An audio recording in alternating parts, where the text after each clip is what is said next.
大家好啊！又係心靈加油站嘅時間啦。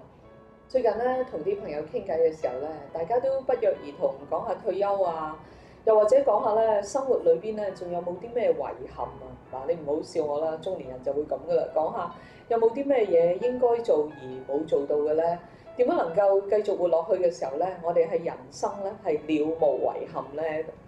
咁我諗其中一樣好緊要嘅就係由過往嘅遺憾或者漏咗做嘅嘢裏邊去學功課啦。我好記得咧，我過往最大一個遺憾咧係我爸爸媽媽都係中風啦，突然之間就過咗身啦。咁啊冇留低一句説話，甚至咧最尾同佢哋食飯嘅又冇影相啦，冇任何嘅回憶啊，嗰啲回憶唔多啊。咁啊，當我諗翻嘅時候咧，我就發覺到我要好好地珍惜咧。我而家身邊有嘅朋友親人，咁啊，我好記得咧，大概2年前啦，羅慧娟啦，我好朋友，佢知道自己有 cancer 有癌症之後咧，我做咗一樣嘢好特別嘅，就係我每一次去咧，同佢傾偈咧，我都會影翻張相。咁其實我哋相處咗好多日子，影咗好多好多相，有好多好多嘅回憶。咁另外咧，我覺得我學到嘅另外一個功課咧，就係喺呢個時候，如果你都係啊，你睇緊呢段片，你心裏邊掛念一個人，可能佢病嘅喺醫院嘅，又或者你總之唔知點解你好掛住佢嚇，我鼓勵你咧打個電話俾佢，甚至咧如果可以咧去醫院度探下佢啊。我記得前嗰排我就做咗件咁嘅嘢，有一個我同我先生嘅長輩，知道佢咧係癌症第4期，已經咧即係幾嚴重嚇。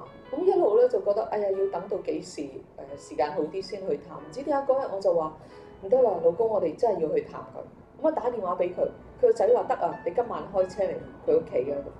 咁嗰日我仲好記得，我哋行咗少山路，喘氣咁去到嘅時候咧，見到佢有機會捉住隻手為佢祈禱。第二日咧就收到電話話佢已經入咗急症室，跟住咧就被主接咗返天家。所以你問我人生點樣能夠冇遺憾，其中一樣嘢就從過往嘅遺憾裏邊去吸取一啲嘅教訓啦。咁當然人生可以冇遺憾，另外一個我覺得可以做嘅咧就係唔好為自己再揾藉口啦。